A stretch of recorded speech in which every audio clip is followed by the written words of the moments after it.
take on all of this. Fox News contributor, former Alaska Governor Sarah Palin.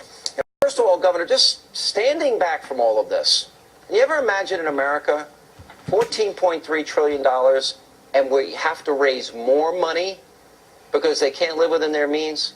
It's pretty daunting to me. It's absolutely nonsensical, the lack of planning that our leaders are exercising and showing their constituents coming out of D.C. right now, and the lack of understanding that too many have there in D.C., not understanding that Obama's big government job-killing policies really are the antithesis of what our country needs to get back on the right track to allow us to be exceptional again. Remember, our country was built on a strong foundation of reward for work ethic and development of our natural resources. And here we've gone the complete opposite direction under Obama with both those cornerstones. And we are where we are now with, as you mentioned in your intro, Moody's telling us that our AAA rating is under review now because we don't have a plan to get us back on that solid footing. All right, here's we've got to look at political reality and we've got to look at reality in terms of what we can get done now with where we are. The Republicans only have one piece of Congress. They have the House. We have the United States Senate. Harry Reid runs that. The president runs the White House. What would be acceptable? Because you're a conservative. You're well known in the Tea Party. You're a Tea Party leader. I'm a conservative, registered conservative. I would prefer cut, cap, and balance. But I mean cut now, not later, not 12 years down the road. If you can't get that through, the country can't default. I think that's a reality you agree with. Is that correct? True, we cannot default, but we cannot afford to retreat right now either. Now is not the time to retreat. It's the time to reload, and we reload with reality by giving facts and numbers to the American public so that those of us across the U.S. can start chiming in and letting our representatives know that we will not capitulate. We will not hand over more power, which I believe is unconstitutional, to President Obama to further manipulate our economy. You know, Article 1, Section 8 of our Constitution spells out that Congress has the power of the purse strings. So this plan of McConnell's, I think, makes no sense because it does cede power to our president and takes away that authority that is inherent in Congress to control the economic decisions that have to be made when it comes to debt. Yeah, I don't want them passing the buck and handing the keys over to Barack Obama. All right, maybe he has to make dollar-for-dollar cuts, but he's going to use phony accounting methods. He's going to gut our Defense Department, and I wouldn't cede that responsibility to him. It's like handing the keys to the car to a teenager who doesn't have his learning permit. Yeah, absolutely. And again, as I pointed out, the numbers speak for themselves. When you look at our economic woes and things that have gotten so much worse under President Obama, we cannot trust him to further manipulate our economy, to further manipulate our U.S. energy supply and the value of our currency via his support of the Fed's monetizing our debt and QE2 and now talk of QE3 and perhaps QE4, just printing more money out of thin air to service our debt. The plans under Obama are making absolutely no sense, and that is why McConnell and Boehner, our leaders in Congress and in the Senate, have to be stronger than ever. No retreat, no capitulation, but allowing President Obama to understand some free market, time-tested principles that work for a pro-private sector agenda that we need to get the economy back on the right track. We cannot afford to back off and just hand him with a white flag waving in front of him, a white flag saying, here, Mr. President, we trust you, you take over, you do it, because our president has failed in that arena. All right, now, as it relates to what you said, retreat, capitulation, here's what the president's strategy has been.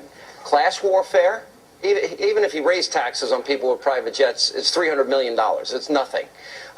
Scare the elderly, scare veterans, scare the disabled. It seems to me that there's a way to put the shoe on the other foot here. And I think what Congress, I have a plan and an idea where Congress would go ahead and they would protect Social Security, raise the debt ceiling, put the cuts in place at least dollar for dollar, make sure that they are immediate, and then hand it off to the Senate and the President. And then if they fail to pass it and sign it, then it's on their shoulders. Does that seem like a good short-term plan until the election? Well, I'm still not one to buy into this notion that we must incur more debt. We must increase the debt ceiling by August 2nd. Otherwise, there will be catastrophe. I still don't believe that that's necessarily the case. And we have the $200 billion coming into the federal government every month. It takes $35 billion. Billion dollars. We have $35 billion that we must use to service the debt, $50 billion that we must use to write those Social Security checks, $2.9 billion to pay for our military personnel, and then other essentials. You prioritize. Our president essentially suggested the other day that he's not able to prioritize as the chief executive of our nation. He cannot prioritize, and that's why he suggested that Social Security checks may not be written come August 2nd if that debt ceiling isn't increased. No, you pay for the essentials first, and then the non-essentials have to get cut. They have to wait. That's just reality. So, Governor, you wouldn't raise the debt ceiling at all? Like, I have the numbers in front of me. For example, we take in $200 billion every month. We have $29 billion in interest on the debt, $49 billion for Social Security, $50 billion Medicare, Medicaid, $2.9, as you pointed out, for active military, Veterans Affairs, $2.9 billion. So there's only $39 billion left. So basically, the FBI, the CIA, all these agencies then would risk shutting down. Now, I wouldn't mind the EPA perhaps, but there is a risk there at that point politically, is there not? But see, Sean, there are departments that can be revamped and some bills that can wait. And again, it's our president's job as the leader of the executive branch to prioritize and administer those dollars that Congress has allocated. And our president obviously isn't capable of doing that because he has no plan that he can even put forward to say, here are my priorities. Instead, he, as he did some months ago when he said the government would shut down if X, Y, and Z weren't accomplished, the military wouldn't get paid. They'd be thrown under the bus. And then he says the other day, this next go around, it's going to be our seniors who get thrown under the bus because Social Security checks may not go out. I agree. And that lie needs to be highlighted. As I just pointed out, you've been pointing out, we're not going to go bankrupt. We're going to pay our debts. The senior citizens are going to get their Social Security no matter what. And I think it's, so indefensible what he's doing by trying to use seniors as a pawn in this debate. You agree with that? Do you think what he's done is calculated? I believe that it's absolutely shameful that he is trying to scare our esteemed seniors who built this country and have contributed and invested in this country over all these years, that he would threaten to throw them under the bus and not write them their Social Security checks. That fear-mongering, we just can't buy into that. And again, it leads me to remind you and remind viewers that we can't just wave a white flag and surrender and say, oh, heaven forbid that those threats that our president is throwing out there against our seniors and our military, or those disabled who need a safety net, that they're not going to be taken care of by their fellow citizens, all because our president has no plan to deal with an economy that is going bankrupt. All right, Governor, I still have a question or two on this. And by the way, I was shocked the governor actually had a favorable piece in what she calls lamestream media. We're going to have much more with Governor Palin coming up right after the break. Plus. And welcome back to Hannity, and continuing to join me tonight is Fox News contributor, former Alaska Governor Sarah Palin. All right, one last question on this because this is really important. You're right. The president is purposefully being dishonest with the American people over the numbers. We take in $200 billion. We can pay for Social Security, pay down the debt, pay for these services that we just listed in the last segment. The question is, what would be acceptable from your perspective? I know you want to fight this and not. Are you saying that you want the Republican Congress to say not a penny in raising the debt ceiling, period, end of sentence? Is that, am I hearing you correctly?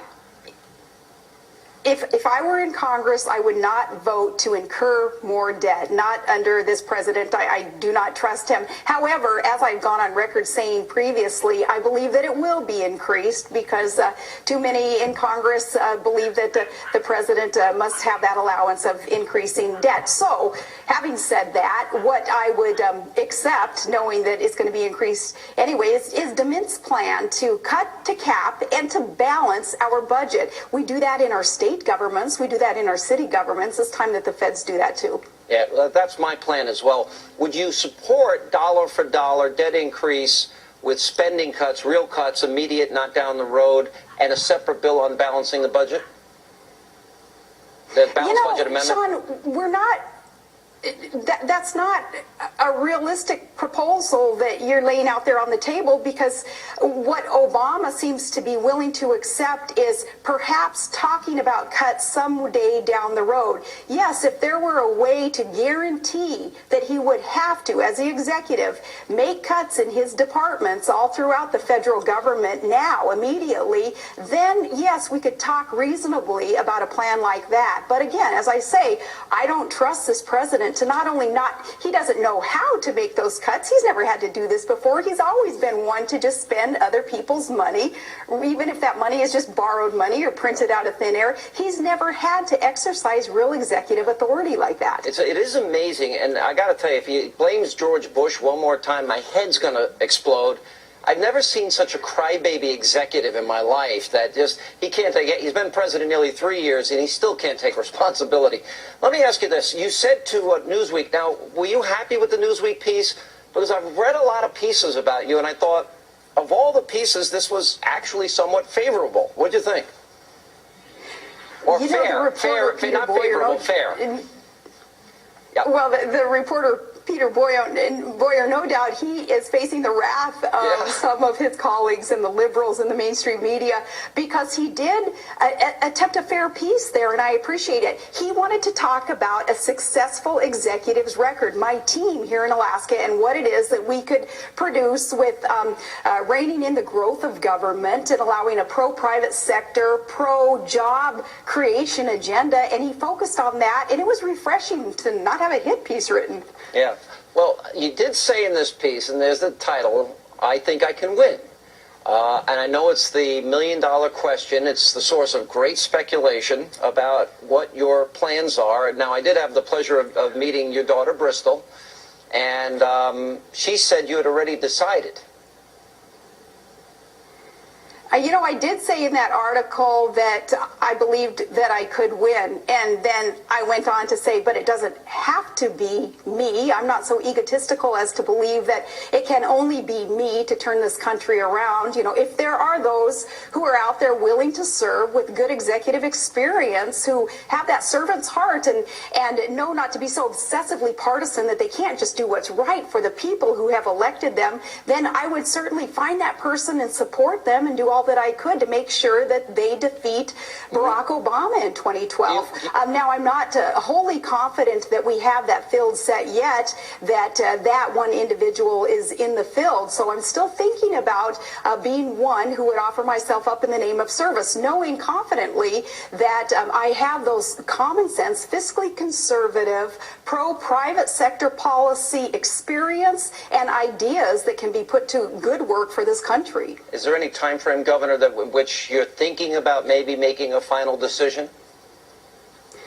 Well, legally, of course, there are time frames, and that time is coming rapidly in front of all of us. August and September, you do have to start laying out a plan if you are to be one to throw your hat in the ring. So that's basically the time frame. All right, Governor, we always appreciate your time. Thank you for being with us. We look forward to that decision, by the way. And coming up, where are the